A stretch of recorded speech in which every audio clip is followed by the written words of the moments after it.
no longer isolated incidents. They're systemic, fast-evolving, and increasingly sophisticated incidents.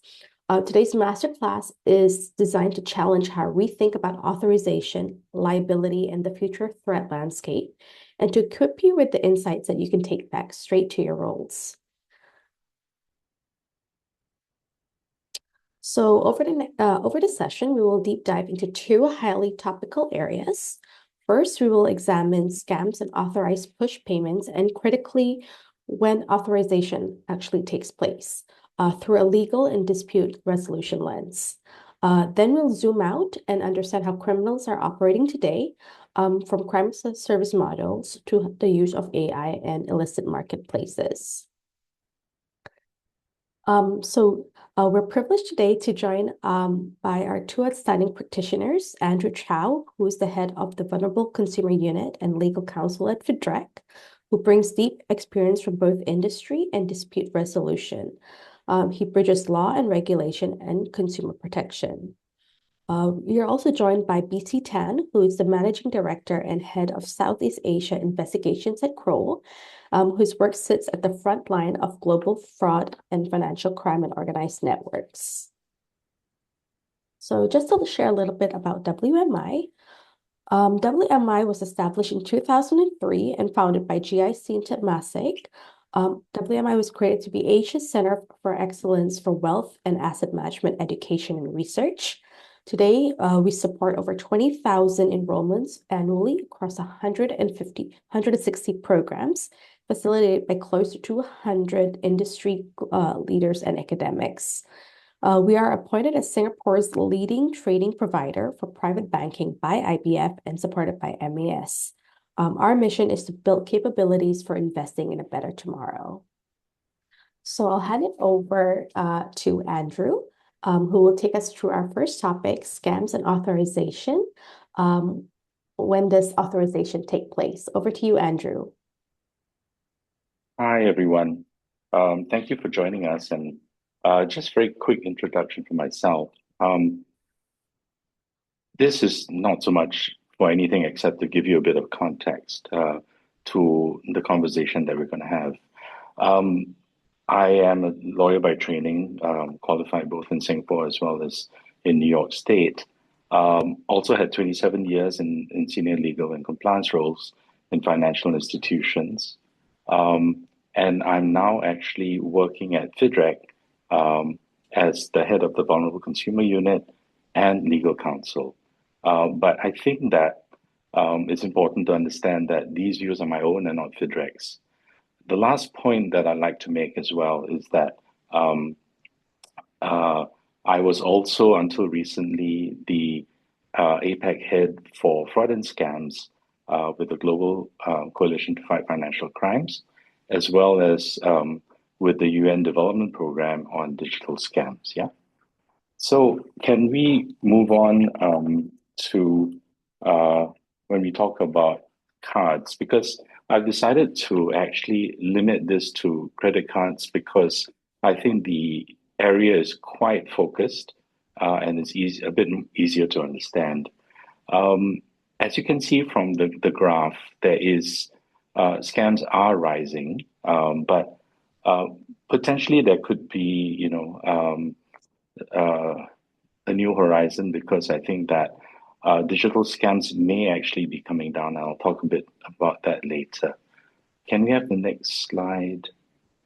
Okay. I think most people understand what scam typologies are in terms of credit cards. But I think today the focus really would be on wallets and how that has taken on a huge impact in the scam environment as well. Next slide, please. So again, we're going to talk a bit more about AI with BC Tan and how this, with crime as a service, could actually take scams into the stratosphere. And I think that's a huge concern about deepfakes as well. Yeah. Next slide, please. So given my background, I'm actually going to talk today a little bit about the distinction between authorized and unauthorized card transactions. Simply because when you actually consider what the law is and what the regulations are and what the guidelines are, there's actually quite a bit of a disconnect. When we all talk about the common law, for those of you who are not lawyers, the common law is really the law established by the courts. And the seminal case for Singapore is Amy Sue versus OCBC.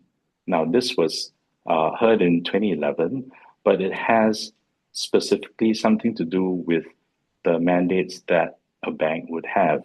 And I assume everyone on this session are from financial institutions, so it's relevant to you. Now, what people tend to ignore is that while a bank has to comply with the customer's mandate, it's still subject to the bank's duty to take reasonable care in all circumstances, right? To understand how the law actually applies in this situation. Next slide, please. So what happens is that if you fail to comply with client's instructions, where under circumstances where a reasonably prudent bank will not have been put on notice, then you could be in breach of duty.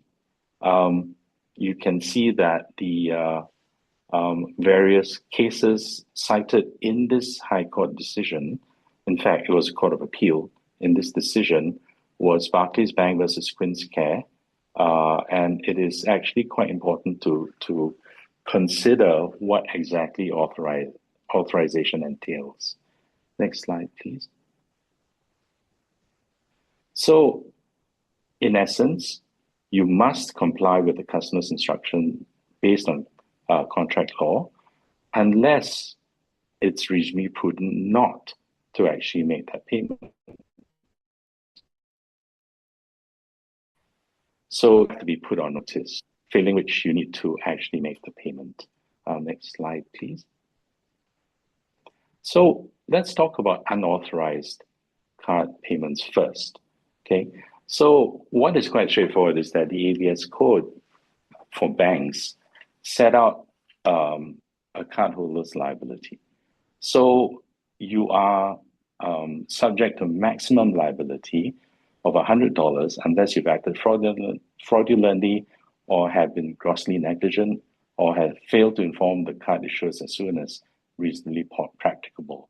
Yeah, we're going to talk a bit more about this later. So if you can move to the next slide, you'll see that you are, as a cardholder, for unauthorized transactions, 100% liable if you are fraudulent or acted with gross negligence. Next slide, please. Now, to put it in context, although this code is titled credit cards, it also applies to debit cards. So there's no distinction between credit cards and debit cards under the code for unauthorized transactions. The same will apply to charge cards as well, which I'll talk a bit about later. Yeah. Next slide, please. So fundamentally, you are subject to $100 maximum liability for any payments if it's been lost or stolen, right? It also includes payments where the card is not stolen, but details were used for unauthorized transactions over the internet. The last bullet point really relates to where you actually had, if you go to an ATM, you will see that previously there was something that was put there by banks to prevent people from skimming the magnetic code in order to steal the code off the card. But with all the controls that are put in place with new ATMs, this last bullet point is no longer relevant. Yeah. So the card has to be lost or stolen. And sorry, next slide, please, Monica. And you're only liable as a cardholder if it's unauthorized, where you have not acted fraudulently or been grossly negligent. Now, okay, so if we go to the next slide, Now, there is a gray area. So we've had instances we have had complaints from people who have been in London, especially, where they are walking on the street, talking on the phone, or looking at their Google Maps, and have the phone snatched out of their hands. Given the fact that the ABS code deals with physical cards, whether it's lost or stolen, the question is whether you could apply the ABS code in this scenario, right? The point that I'm trying to make is that it's important for banks to really understand that the complainant or the victim has lost his or her primary communication device. And if the theft is in a non-English speaking country, that makes it difficult to file a police report. And you need to also consider the timing of the use of the mobile wallet on the phone and the security protocols around it. So you get your phone snatched, it is unlocked. It's a huge risk if you have loaded wallet. So this is a bit of a gray area, which is still open to interpretation. Can I have the next slide, please? Okay, so if you remember, the code talks about gross negligence. Next slide, please. So gross negligence as defined in law, I mean, I don't think there is any Singapore case on this, is where the defaults are so serious the word reckless may come to mind. So, for example, you buy something and you leave your credit card lying on the table, someone comes around and just grabs it, then you have a problem in that scenario. Next slide, please. Okay, but this use of the word gross negligence may be a moot point because the card conditions, the contract, actually supersedes the ABS code. And so banks have actually lowered the duty of care, and it's just merely negligence. So using my experience in FiDReC, we've had instances where someone goes on a long-haul flight, they put their wallet in the overhead compartment in their bag, and what happens in that scenario is someone steals the card, leaves the wallet, puts it back, and this is only found. The victim only finds out after they land when they're looking for the card. Now, there's a big debate on whether that's negligent and whether you should actually keep the card in your pocket while you're sleeping on a long haul flight. Yeah. So there are issues in terms of negligence when it comes to interpreting the facts. So again, you've lost your card, but then the banks are saying, "Oh, okay, but this is negligence." Yeah. We need to push on a bit because of time, Monica. So now this is the authorized card payments is actually far more problematic. How do scammers take control of your phone? At the end of last year, it was all about malware. And in the next slide, you will see that the MAS came up with this guideline saying that downstream measures include bank measures implemented to strengthen anti-malware controls. Now, most banks in Singapore, if not all, have actually put in their apps the ability to scan the phone to make sure that there's no malware in it, so that you can't view the victim having opened the banking app to see what their passwords are and to see what their login details are as well. Yeah. So this has largely gone away. So taking over the phone we haven't seen complaints for a while. But I think more importantly is the issue raised in the next slide. Okay, so the mobile wallet scams. This is the huge issue right now. This is the bulk of the scams that we see in FiDReC that's coming through. Now, you'll see paragraphs 2 and 3 in greater clarity in the next two slides. So paragraph 2, the SPF, the Singapore Police Force, publish a news release, right? So talking about phished cards, it starts with the scammer, getting the victim's card credentials through phishing websites, then adds the card details into the Apple Wallet of his own device or in a mule account, a mule's phone wallet as well, then the victim inadvertently shares the OTP with the scammer via the phishing website. Yeah. Next slide, please. So once this has been taken over, they will conspire to use runners or money mules to make authorized transactions, right? High value goods in store using the NFC capability.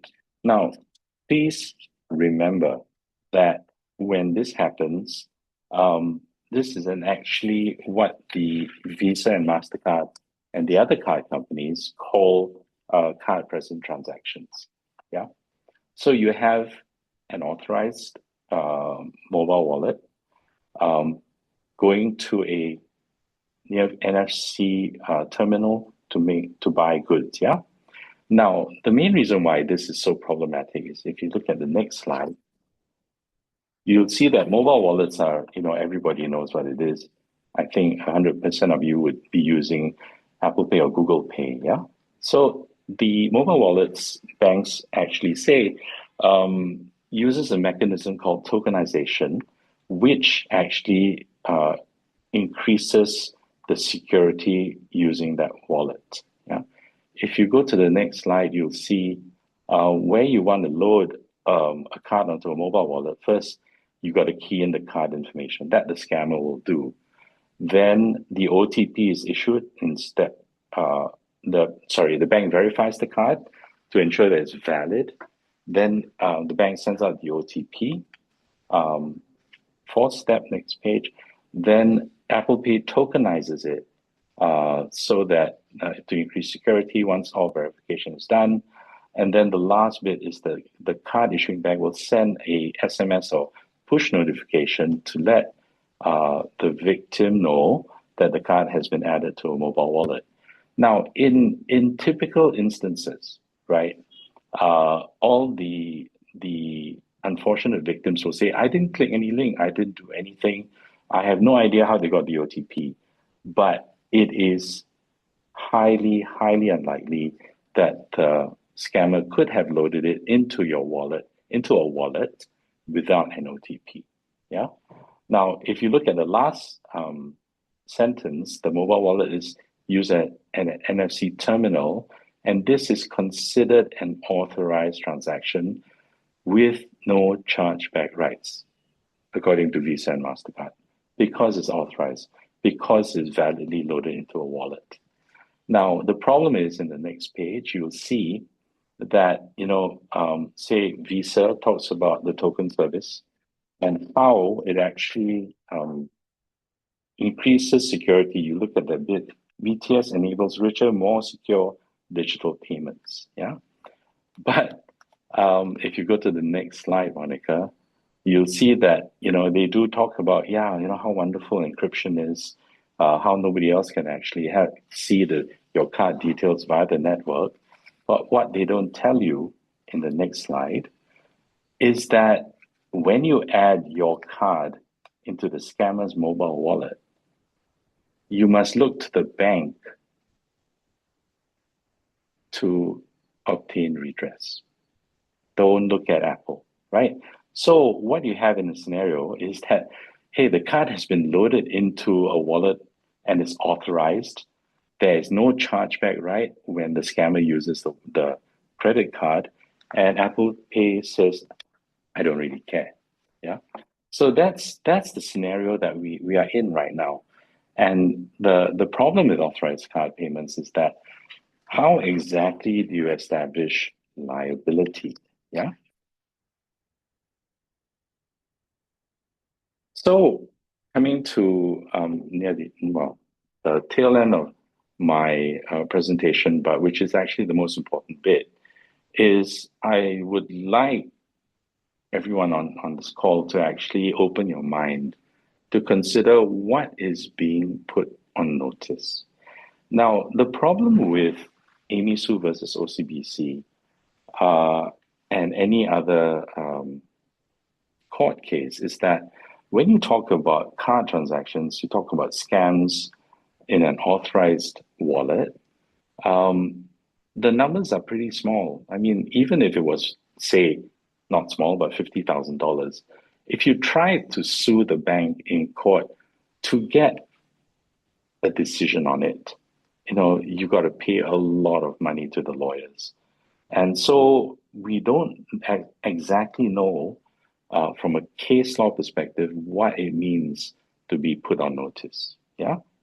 But before you actually go down that road in a bank, when you actually see these scams, what you need to really understand is firstly, these cards are considered authorized. There's no running away from it. Yeah.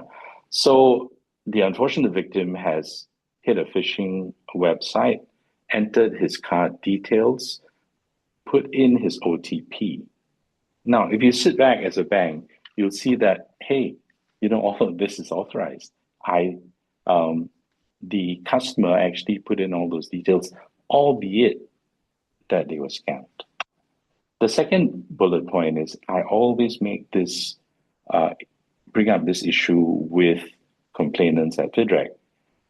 FIs are not the scammer, and that's very important for them to understand. FIs are also not trustees, right? When you have a credit card, it's a contractual relationship. There's no fiduciary duty. Yeah. Now, this is a very interesting point, which I anecdotally had a conversation with a few very senior people in banks. Actually, the digital scams, whether it's unauthorized or authorized, including, authorized push payments, constitute 0.1% of the daily transaction volumes for banks.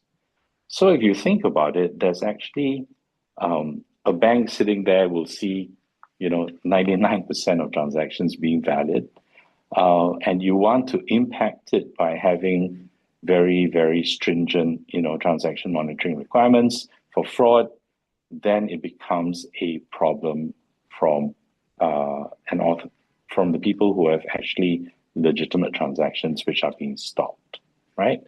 Banks are also obligated by contract to make payments where it's been authorized under common law, right?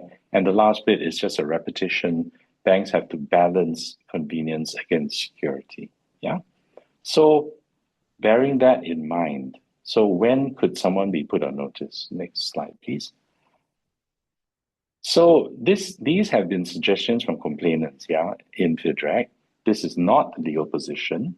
And these are suggestions for banks to think about where it could potentially put them on notice that the transaction is not properly authorized. Yeah. So you look at previous customer behavior inconsistencies, you look at the profile of complainant, you look at card limits, rapid changes, you look at lack of overseas transfers or transactions. You think about rapid draining of accounts, but this is really in relation in the SRF to bank accounts. But people like to draw parallels, yeah? The last one that they like to bring up is money laundering red flags. So let's go through these point by point. So you have an old customer, right, who's uneducated, only visits the branch, human contact only, yeah? Then suddenly you have a new account open online, you have rapid transactions via electronic means, opens an account with a crypto exchange, right? Now, this is not card specific. This is really in relation to a savings account or a current account. But this is from a real life case which I handled where this 85-year-old lady, she had an account with the bank previously, only went to the branch, dealt with fixed deposits and savings accounts only. Suddenly, 2 years later, her SingPass got compromised. Account was opened online by the scammer using SingPass. All her savings were put into this account. So, for example, like her fixed deposit was closed early, put into the account. It was all transferred out to her a Coinbase account that the scammer opened in her name, again, using the SingPass, right? So you think 85-year-old lady, doesn't speak English, has no idea she is actually uneducated. How could she open an account online? How could she start crypto trading, right? So consider these issues. Next one, please.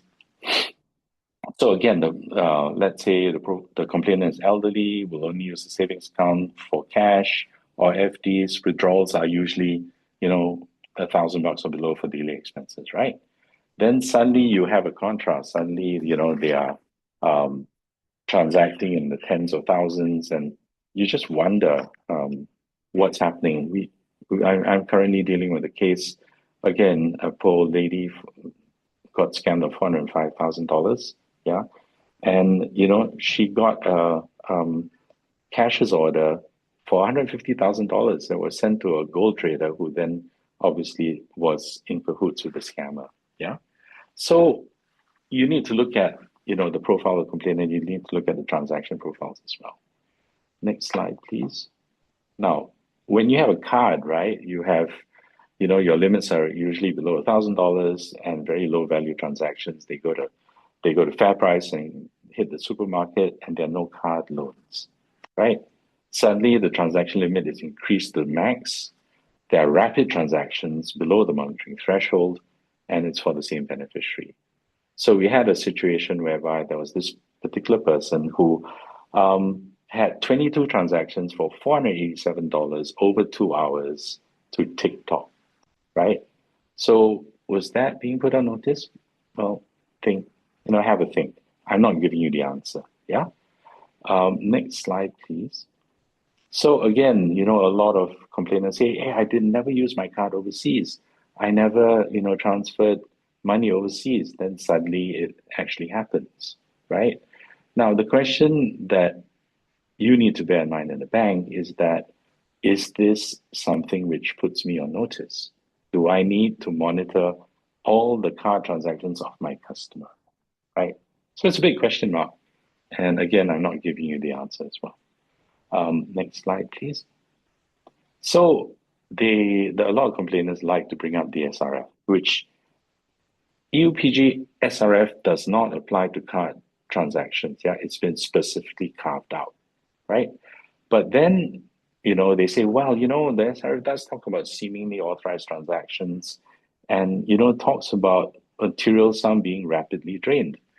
What happens in a scenario whereby, scammer gets hold of the card, takes out the maximum loan, the credit of $100,000 and rapidly removes it? I mean, there is some substance to that kind of claim. Again, banks need to consider this issue as well. The last one is really relating to, could you go to 2 slides down, please, Monica? Next slide, please. Yeah, so money laundering, no, sorry, money laundering red flags, right? This is Appendix D to the guidelines, MAS Notice 66, right? So again, it talks about all the transactions which cannot be reconciled. Assets are withdrawn immediately after being deposited, without plausible reason. There's a lot of movement, transactions. Customers will take cash advances from a credit card or charge card. But I would have to warn banks that, you really need to consider this from a AML transaction monitoring point of view, which is done on the batch basis after a month, as opposed to, do you really have the ability to do real-time monitoring for such transactions? So that's a big question mark that you need to consider. So staying on this slide, yeah, I'm going to finish now. Essentially, I'd like to ask you all to consider, right? The primary drivers for scams currently is greed, lust, fear, right? I like to simplify things. Greed is where you have, investment scams where people say, okay, you put in $1,000 with us, within 2 weeks you get $1,000 back, right? And you keep putting more money in, and you get defrauded.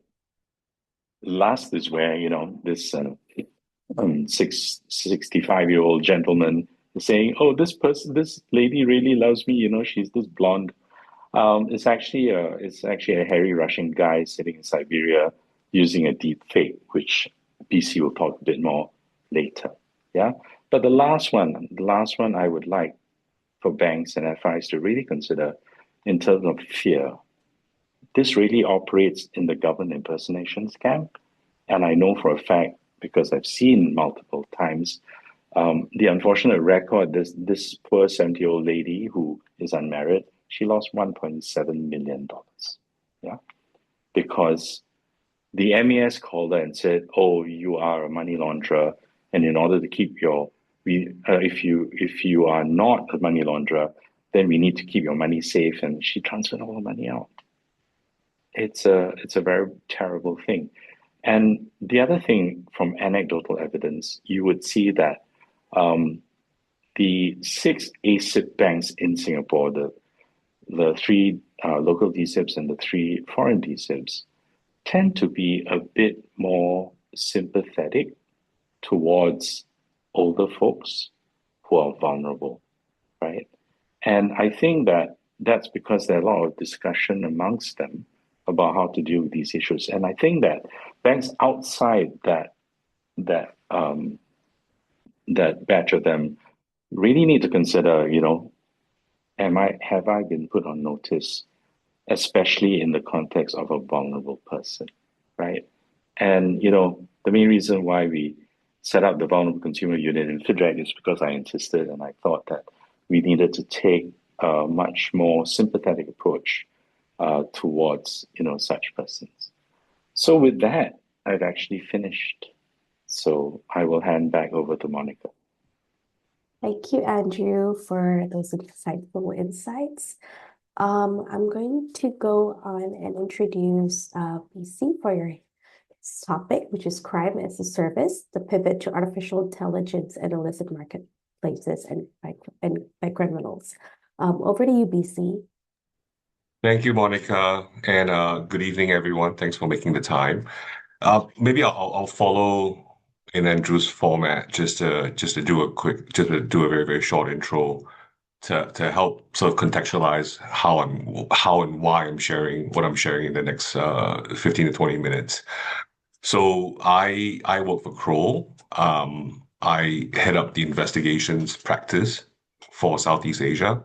In my professional work, we do a number of very, very complex investigations that range from money laundering, financial crime cases, all the way to human trafficking, illicit trafficking, organized crime, a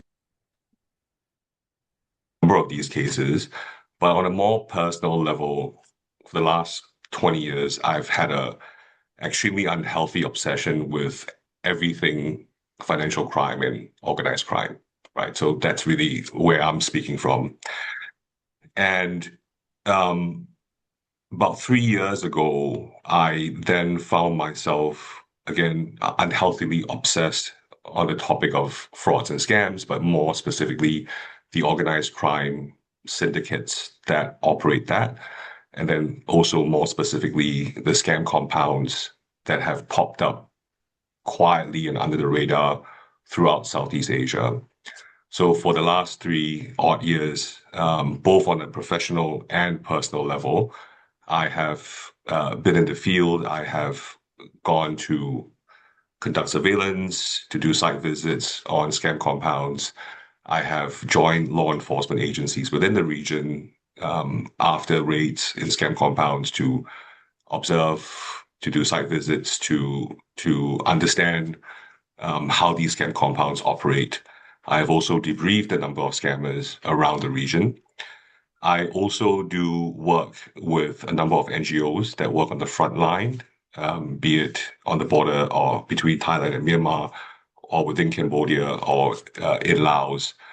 Again, to support them, to help them investigate certain cases, to work with human trafficked victims, to understand how things operate within the scam compounds and within these scam operations. Now, the reason why I'm being here online and sharing my findings on this masterclass is really a conversation between Andrew and I. So Singapore is a very significant target for frauds and scams. Again, not surprising because we are a wealthy, successful country. But again, Singapore is not isolated and not alone. Every country in the world is facing a dramatic surge in terms of frauds and scams. But Andrew and I also come from a time where we still use fax machines. And I recall early in my career, we'll get at least on average 10 faxes from Nigerian princes looking to find ways to share their wealth, to advance fee payment schemes and multi-level marketing schemes. But somehow, even though the scammers back then were as determined as today, um, the success rates of scams were not at the level that we see today. So in 2021, it was the first time in Singapore where scams and cybercrime had exceeded physical crime. Today, it is more than double comparison in terms of scams and cybercrime to physical crimes in Singapore. The scams stats for the last 3 years, I know we peaked in 2024, and in 2025 is the first year that the number of cases reported have dipped. However, if we actually study the impact of the scams, in my view, the absolute losses from the scams have only dipped very marginally between 24 and 25.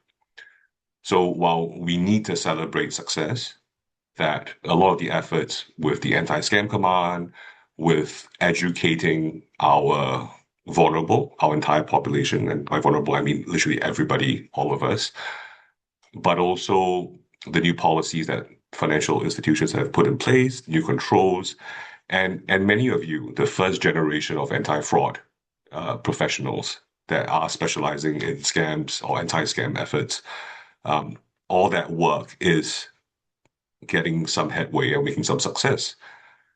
However, the conversation that Andrew and I had was, what's next? And why is it that while the cases have dropped, the absolute number of losses are still maintaining at a unfortunately high level? Next slide, please, if you don't mind. And I want to start with this image. So many of you would find this image familiar. It's been splashed all over our newspapers and in a lot of social media posts. So this is obviously not a legitimate Singapore police post or police station, although the background looks extremely accurate. If we can go to the next slide. So this backdrop was uncovered in a scam compound in Osmak, Cambodia. So sometime in mid-March, the Thai military took over this position and there was a press tour. And what they found within the scam compound, so it's a compound in the middle of at the border between Cambodia and Thailand. This compound specifically was called Royal Hill Scam Compound, where multiple scam syndicates would operate. And within the scam compound, they actually found a very authentic looking backdrop of the Singapore police, and more specifically, the Woodlands East police center, sorry. And you can see that the font, the color, the wording were actually broadly on point, except they had sort of truncated it. The spacing was a bit off, but the logo and everything else looks very, very believable. Within that compound, they had found other backdrops, which included the Australian Federal Police, the Brazilian Federal Police. There were Chinese police backdrops, Indonesian Special Criminal Investigation police backdrop, and many, many others. And the point I wanted to make, so next slide, please, is that the scamming industry itself is also going through its own evolution. And a nice pat on our backs. They're doing it because they have to. They're doing it because they need to respond to all the anti-scam efforts that we're putting forward. It is an industry and they need to adapt. And what I really want to show you today is that that industry, the criminal industry, is really adapting. On the left-hand side, I'm not going to elaborate on it, but a scam is actually not an easy task, right? So the question that I always get posed by people who are not familiar with scams is, how can it be so? How can it be so stupid? How can they be so gullible? Right? There's actually a process in which a scam is perpetrated. I won't go into detail today, but essentially I've sort of color coded it in terms of at what stage do things become easier for the scammer, and obviously at the initial phases, it is less. The success rate is obviously a lot lesser for a scammer. So what I'm noticing is that the scam syndicates are no longer doing this purely on a numbers game, which is to do a blast to any random number. What I'm also noticing is that the scam calls I'm getting today are a lot less in volume, but a lot more targeted. And in certain cases, what really, really surprised me was they actually know my legal name, right? So everyone in the industry knows me as BC Tan. Very, very few people know me as in my legal name, other than the government and my bank, obviously, and a few others. In certain cases, they even knew what my IC number was, which was quite surprising. Next slide, please. So, which again brought me down another rabbit hole, the many rabbit holes that I found myself in.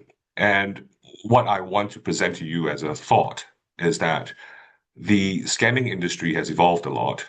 They are not working in isolation anymore. Not that they really were, but they are less working in isolation. And they're finding themselves in being able to operate in a wider global illicit marketplace. And the concept of organized crime itself has also evolved, that it is an isolated, very, very structural entity. It is not. Today, we're seeing a lot of them collaborate across multiple jurisdictions, collaborate across multiple languages and cultures and nationalities. And for scamming specifically, I want to call out 5 areas of concern, which I've listed them down. I won't read them, and I'll show you examples of how they've managed to work that in their favor. Next slide, please. So perhaps I'll start with the human resource element of it. I mean, and also, it was something that's very, very close, continues to be very close to my heart, because I started this broad investigation into scam compounds really on the human trafficking element of it. So previously, what I was working on, I mean, I still am, and I'm supporting a lot of the NGOs, were tens of thousands, which we believe at least 100,000 of them in Southeast Asia, but tens of thousands of people being victims of employment scams. So they were tricked to come to Southeast Asia to do a supposedly legitimate job, right? And then thereafter, they would have been kidnapped, they would have been incarcerated, imprisoned, and forced to conduct scams. And if they did not comply and they were not particularly effective in scamming, they will then be abused, punished, tortured. Now, that still continues, but that is the lower rung of this global scamming value chain. What we're seeing in terms of even the victims that they're looking for today and the types of people they want within scamming syndicates, we are seeing that they're looking for increasingly more professional people to join the scamming industry. I'm putting a few job ads that I know supply to scamming compounds. They're looking for people with experience, management experience, running customer service operations experience, people who have specific language skills, people who understand data, and people with actual computing and, if not, hacking skills to join their organization in their scamming syndicates. So really the expectation or the imagination that the scam is behind your phone or behind the screen, as Andrew sort of pointed out before, a bunch of people sitting around a room with a laptop or in a uneducated person or somebody who is just trying their luck. That might have been true previously, but today that is increasingly different. Your scamming adversary on the opposite side of the screen is a team of increasingly more educated and trained persons. Next slide, please. And I mentioned that the calls I'm getting are getting increasingly more targeted, and there's a reason for that.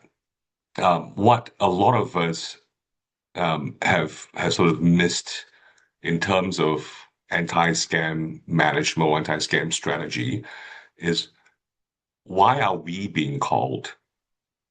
How do scammers pick their victims? And how do they match me as an individual, as a victim, with the correct scam? Right? 2 years back, or actually 2.5, 3 years back, there was a scammer that I had interviewed, and what the scammer actually divulged to me was, and this was 2, 3 years back, right? So it's actually, to them, it's a very, very long time back. They actually had an Excel sheet that had macros in them. And what they would do is, while they're calling you and trying to scam you, they will fill in the bio data while you're speaking. So how old, what's your marital status, what job do you do, where do you live, what kind of house do you live, sort of drop down stuff. And the interesting part is, when they fill in that macros Excel sheet, it actually churns out an estimated number of how much they can or should scam you, and how long and how successful you probably would be, right? So that was the old version. Today's version is a lot more elaborate than that. And part of it is that they've managed to work, one, very, very closely with persons or syndicates that specialize in data theft. So actual hackers, actual people who are finding ways to buy your data, to collect your data, right? So if you ever go into Singapore is a bit more protected, but you go to a foreign country and you see those raffles, you buy a ticket, you fill in a form, and then your lucky draw for a new car or something. Please never, never, ever do that, especially when it's not run by the supermarket or not run by the department store. Typically, it's a marketing firm. They're just there to essentially buy your personal data.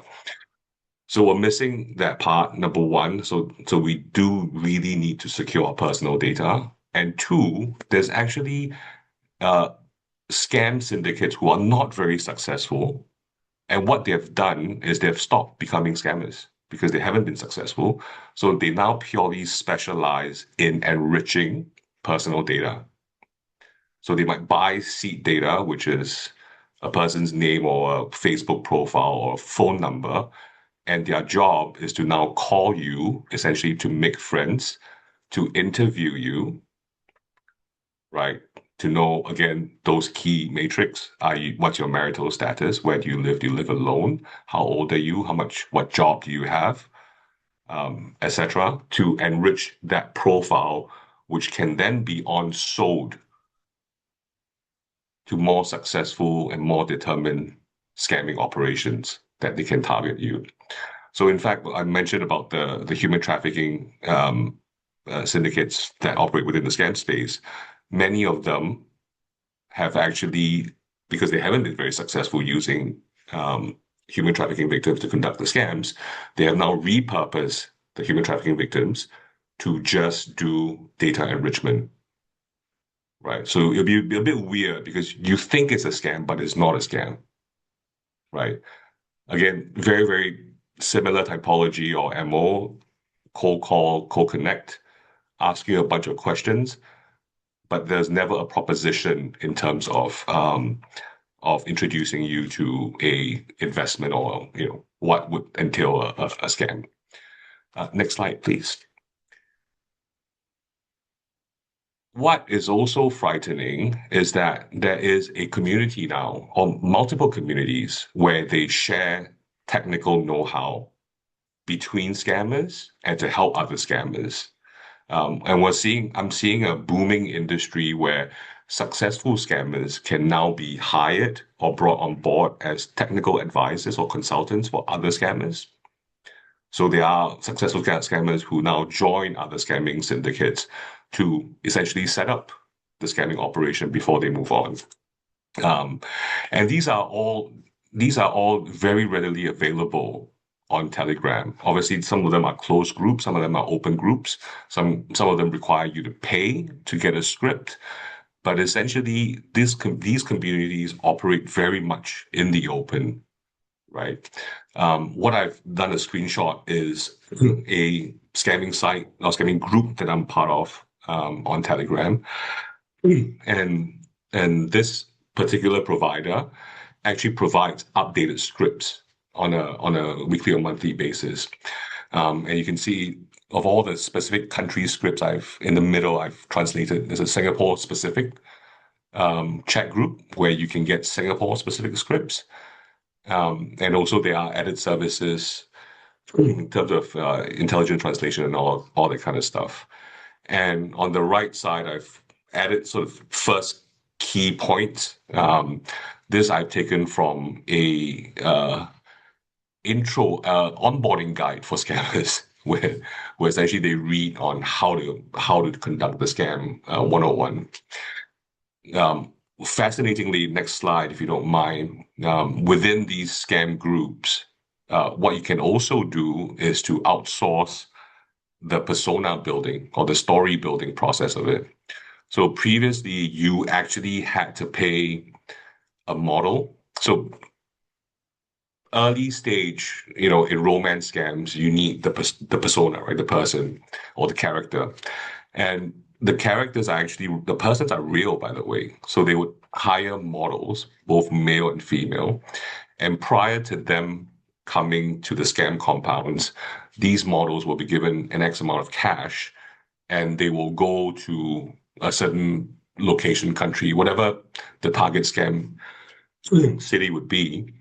And they will spend a week or 2 weeks essentially on holiday. But the job is to take the photos, to eat at the restaurants, to be at the car dealership, to be at a co-working space, to be on a yacht, to do this and do that. And then collect all the photos. The photos will then be matched with that cover story. And then they will conduct the scam for about a year. They will repeat that and on and on and on and on. But today, even that aspect no longer needs to be done manually. So again, you have all these groups that would give you the cover stories. And these are specifically for Singapore. And as I'm sure you'll find it very, very familiar. Next slide. And money laundering as well. This one you can read yourself. Money laundering is a very, very key important aspect of successful money laundering. It's a very, very key and important aspect of any scam. Ultimately, it's a for-profit endeavor. And one thing that many of us couldn't overcome, but they managed to, the academic question is, how do you forge trust between criminals? Part one, impossible. Number two is, how do you forge trust between criminals who will never meet each other? Right. So what the global illicit market found as a solution was essentially a guarantee service model, very much after the escrow concept. Hui Wan, which has been blacklisted and sanctioned by OFAC, would be a early stage example of what a guarantee service is. But beyond that, today, there are many, many Hui Wans or guarantee services that are available to scammers, money launderers, child sex pornography distributors, whatever it is, online. And on the right is the rules of how you operate as a money launderer on a guarantee service. Next slide, please. Just very, very conscious of time. I have a few slides left. I'll quickly run through them. In the early days when I was going through the scam compounds, particularly after the raids, we will go in and we will see, very, very similar setups. And essentially these setups are what enables the criminals to SMS you, to call you, and to do all of that appearing as a local number on your phone, right? Is an actual very, very complicated physical solution to it. But next slide. Today, even that is no longer required. Not that it was expensive to begin with. You can buy that very much available on Alibaba. But today, again, all of these have gone cloud-based. They've gone cloud-based and they've gone service-based. Because one, you can, in the middle, I've shown an advertising where you can do both the digital trunk as well as the SIM box. You don't need the physical aspect. You can just run it on the cloud version of it. But more importantly, forget about the infrastructure. They are now outcome driven. They now sell the outcome for you, which is, for example, how many messages do you want to go out, right? You can buy in terms of number of messages in which country.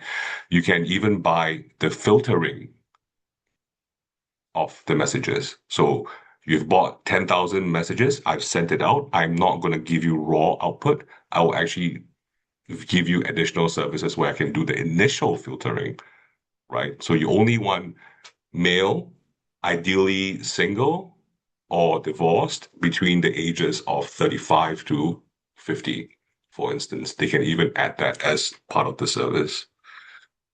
Next slide.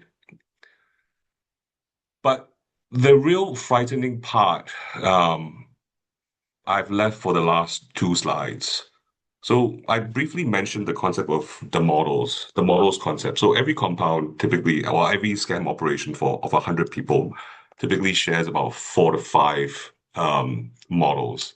And it's difficult because you have 100 people running different scams and each conversation is tied back to a model, right? And there probably would be at least five scripts running in parallel for each model. So one model can be a Ukrainian, could be an American, could be, whatever, right? And there's no way the model in the discussion will know what the conversation was about and the nuances of that communication. So the model method obviously is constrained, challenged, and has limited capabilities. AI or deepfake AI was always something that the scammers were really looking forward to. And today we see that technology come to a stage where it is almost impossible to discern between real and fake. Altian AI was one that we were tracking for a very, very, very long time. But now there are many, many other versions that are being sold online. And before it had to be a physical machine, today, again, it can be run on cloud and API directly to the various social media channels. The one scary part is if you look at the bottom 3 photos with the girl, one of the ladies putting her palm on her face, it's frightening because that was the way we had always tried to determine whether it was a filter or not. That you put your fingers across your face and the AI filter would get confused and it would start glitching. But she has obviously shown that they have overcome that in terms of capabilities. Second last slide, please. Yep. And also a frightening one that I've only recently noticed is that they have managed to hack pirated versions of ChatGPT and other AI software. They have personalized it. They have trained it with very, very specific language models where they can do real-time translations and spit out scripted replies that are tailored both for a cultural nuance and also emotional nuances for scams. Next slide, please. And it's all run as a service. And it's something that's being widely adopted because, again, your scammers scamming Singaporeans are not necessarily Singaporeans. They're not necessarily even people from Southeast Asia. So that cultural nuance is challenging, but they've found a way to overcome that. And I'll leave you with this. Well, there's one last slide, but in terms of introducing the concept, this one's frightening because I actually tried to install a few of these models. And what I found, along with other things I've tried to install within um, sort of the scam groups, is that most, if not all, of the files being bought, sold, shared have viruses embedded in them, and very, very specifically Trojans. And in my more recent discussions with or debriefs with scammers or people coming out from scam compounds, they are taking the Trojan concept very, very seriously. They really want their ideal North Star is that they're able to Trojan horse everybody's device to obtain information, to obtain data so that they can then re-victimize you. Which comes to my last slide, and it's an open-ended question. And the question is, what next? I don't really have an answer for you, but here are my sort of top few thoughts. Number one, the era of trust is long gone. There is no longer trust. It is not possible. Um, we have to find a different way. We have to constantly find new ways for us to authenticate amongst ourselves and with our services. Number two, the criminals are determined. The economics of it is that they will always find new ways. And because it's been so lucrative, the economics have been able to bring in technology and other service providers to increase their capabilities and their range and their reach to us. But the last point that I'm actually quite scared of is that we've been successful in cracking down the scam compounds in the Philippines, in Myanmar towards last year, and then certainly now with Cambodia. Cambodia alone, 100,000 people have left Cambodia, escaped. And then we're not even including the scamming victims that have been saved. What we're seeing is that scamming operations will start running, and we're already seeing it. They are running in smaller cells, going to not be limited to any geography. So they could very much operate out of HDB in Ang Mo Kio, in a small resort town in, wherever, in KK, in Hawaii, in Mexico. And with the technology available to them and the cloud-based capabilities, their ability to operate anywhere in the world is uninhibited, right? And that's really, truly my concern of the next frontier of anti-scam and anti-fraud. Again, I've certainly overrun my time. Monica, thank you for your patience with me. And thank you, everyone, for being on the call. I hope it's been informative. Thank you, BC. So we'll just open a minute or so for any Q&A. So please feel free to add that into the Q&A box, and we'll get your questions addressed by our speakers. Monica, there are actually 4 questions already in the Q&A box. Can you see them? I cannot see them at all on my end, but if we're able to read them out for our speakers, that would be great. Okay, first, Saravanan asks, she has a question on how she can actually know that the credit card details are compromised to a scammer to perform fraudulent transactions. Not sure I understand the question. So, Yeah. Okay. how would I know? Okay, but just let you know very quickly. When the scammers, what they actually do is they hit you with their phishing website, you put in the OTP, they wait for at least a month, then they will get you.